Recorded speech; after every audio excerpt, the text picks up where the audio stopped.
everyone. Welcome back to the Roadmap to App Q&A series. Today is day 5. And before we jump into question number 5, we just want to say a quick thank you to everyone who has reached out via email or private messages to maybe ask more questions or get clarification on some of the things that we've talked about. But we really appreciate your engagement, so keep it up. Question number 5 is this. Laney and Ryan, do we also need a website for our mobile app? And why? I mean, if we're really just developing a mobile app, why do we also need a website for it? Well, the answer is yes. You most definitely do need a website. And here's why. Your website is going to act like your personal assistant, okay? Really, your personal marketing assistant. All the times that you can't be there to answer someone's question, like what is your app, that's where your website is going to step in. And really, this isn't anything mind-blowing. I mean, think about how many times you hop on Google each day to ask questions, or maybe you're asking Siri or Alexa or whoever. You're trying to learn information and you're always trying to do it on your phone or on the web somewhere on your computer, right? So yes, you have to have an online presence today in 2021. That is a non-negotiable. But all you need is a simple website, because your website, we want it to have 2 main functions. Ready? Okay, the first main function of your website is to act as a landing page when someone is looking for your app. You know, when someone Googles, what is that app for crawfish? Let's say a couple nights ago, they were at a Super Bowl party. Everyone's talking about crawfish boils, and someone says, hey, did y'all hear that there's an app for crawfish? A couple days later, you remember someone saying that, and you're going to hop on Google and say, what is that app for crawfish? And that is where the crawfishapp.com is going to work for us. It's going to act like our personal assistant and really, let that person know all about what we do and how they can download our app. So the first function is to act as a landing page when someone Googles, what is your app? The second function is to act as a landing page when the media Googles Crawfish App or whatever your new app's name is going to be.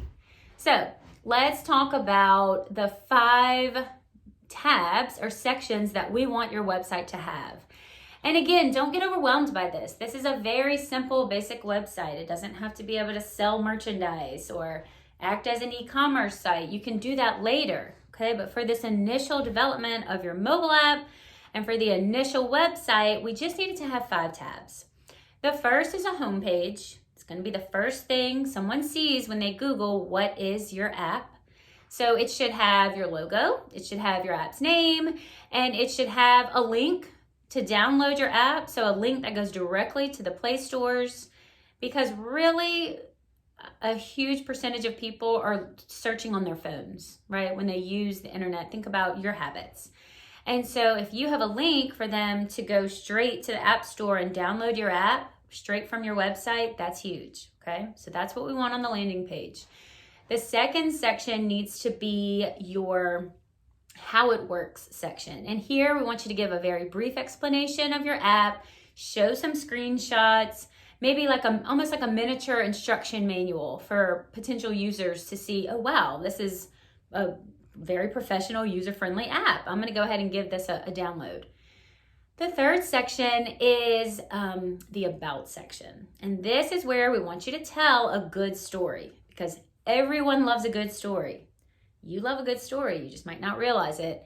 The news loves a good story, the public loves a good story. Tell people where your idea came from and how the app came to be. We want them to read your about section and think, cool, this is a genius idea. I'm gonna go ahead and give this a download. The fourth section, and in my opinion, the most important section, and you would not believe how many people forget to put this, is a contact us section. I get it. You don't want your personal cell phone blowing up all day from users who have questions about your app. But number one, if you're not going to pay the money to have a separate business line, and maybe carry around 2 cell phones, that's fine. You can put your personal cell on there. But I can tell you that the majority of people today prefer to contact you via email. The average person no longer really likes to make phone calls. They like to do everything online, and that includes talking to you. So they're probably going to email. So in that contact section, start it off with an email address. Make that front and center. Okay? It can be contact@yourappsname.com. Then make sure you do list a phone number, because here's the real reason why you have a contact us section. Sure, it's great to get user feedback and you'll get plenty of it, but it's for the media. You want the news media to very easily be able to find you, to contact you, to get on the news, to get in publications. That is really one of the keys to your app success. We talk much more detail in the guidebook about this, especially in module 4, whenever it's time to launch your app. But let's just suffice it to say on this short video that you want the media to very easily be able to contact you.